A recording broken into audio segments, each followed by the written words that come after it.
नमस्कार, आपका स्वागत है मोनोलॉग के इस एपिसोड में।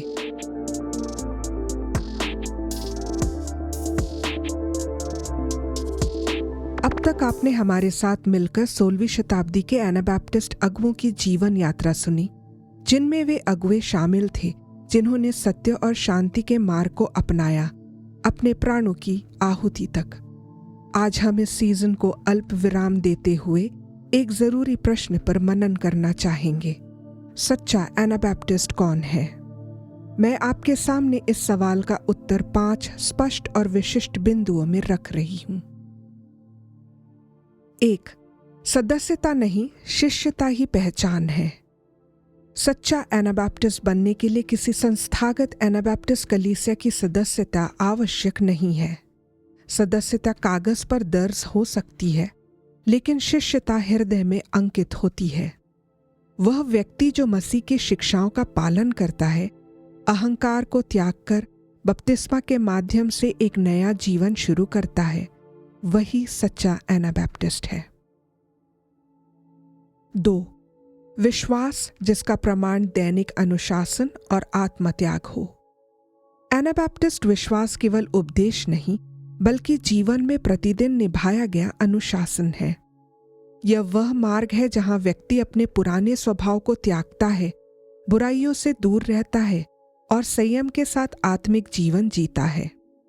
यह त्याग मंच पर दिखने वाला नहीं होता, बल्कि रसोई, खेत, सड़क, दफ्तरों और रिश्तों के बीच देखा जाता है। सच्चा एनाबैप्टिस्ट वह है जिसकी अंतरात्मा भीतर से परिवर्तित हो चुकी है और जिसका हर निर्णय मसीह के समान बनने की इच्छा से प्रेरित होता है। 3. मेल मिलाप और अहिंसा के मार्ग पर चलना। एनाबैप्टिस्ट विश्वास की सबसे अद्वितीय विशेषता है अहिंसा और मेल मिलाप को अपने जीवन का केंद्र बनाना। जहां अन्य मसीही परंपराएं न्याय को प्रतिशोध के रूप में देखती हैं, वहीं एनाबैप्टिस्ट दृष्टि में शांति और क्षमा ही न्याय की उच्चतम अभिव्यक्ति है। सच्चा एनाबैप्टिस्ट झगड़े को बढ़ाता नहीं, उन्हें समाप्त करता है। वह सत्ता या हिंसा के बल पर नहीं, प्रेम और संवाद के बल पर काम करता है। चाहे किसी ने उसे पीड़ा दी हो या अपमान किया हो, वह प्रतिशोध नहीं बल्कि पुनर्स्थापन यानी मेल मिलाप का मार्ग चुनता है। 4. समुदाय जिसमें सहभागिता और उत्तरदायित्व हो। एनाबैप्टिस्ट विश्वास केवल व्यक्ति और परमेश्वर के बीच का संबंध नहीं है, बल्कि यह एक सामूहिक जीवन है जिसमें विश्वासियों की सहभागिता और परस्पर उत्तरदायित्व शामिल होता है।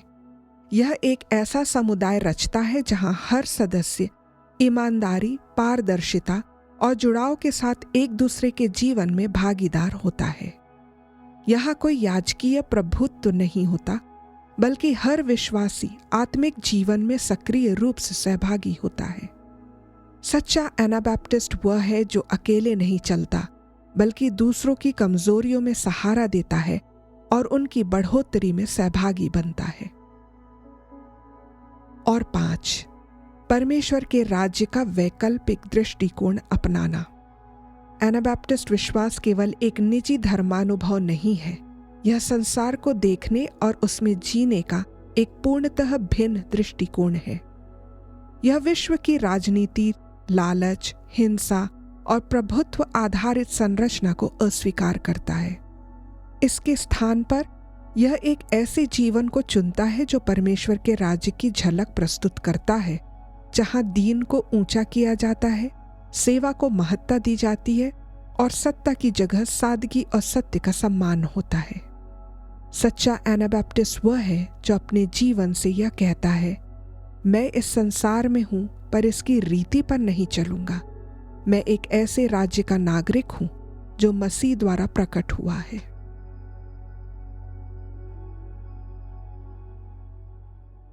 हम भारतीय एनाबैप्टिस्टों के लिए आज यही आत्ममंथन आवश्यक है। क्या हम केवल नामधारी बनकर रहेंगे या फिर मसीह के मार्ग पर चलने वाले वे असली एनाबैप्टिस्ट बनेंगे जिनके जीवन से यीशु मसीह झलकता है? सच्चा एनाबैप्टिस्ट कोई ऊंचे पद वाला, कोई मंच पर बोलने वाला या कोई संस्था का बड़ा पदाधिकारी नहीं होता।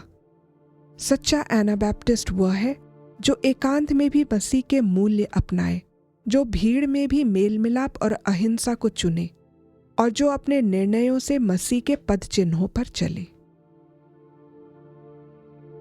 यदि कभी आपके सामने दो व्यक्ति हों, एक एनाबैप्टिस्ट संस्था या चर्च में पंजीकृत सदस्य और दूसरा व्यक्ति जो मसीह की राह पर चलता है और एनाबैप्टिस्ट विश्वास पर स्थिर है पर किसी एनाबैप्टिस्ट संस्था से जुड़ा नहीं, तो निर्णय इस आधार पर लें कि कौन मसीह का अनुसरण करता है, न कि कौन किस संस्था या चर्च में पंजीकृत है।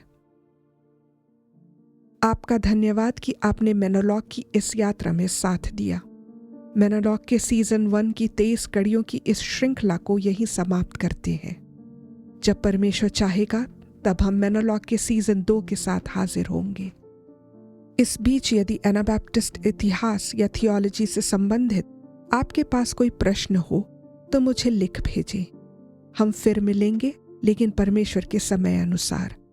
तब तक याद रखिए, Jesus is the center of our faith, reconciliation is the center of our work, and community is the center of our lives.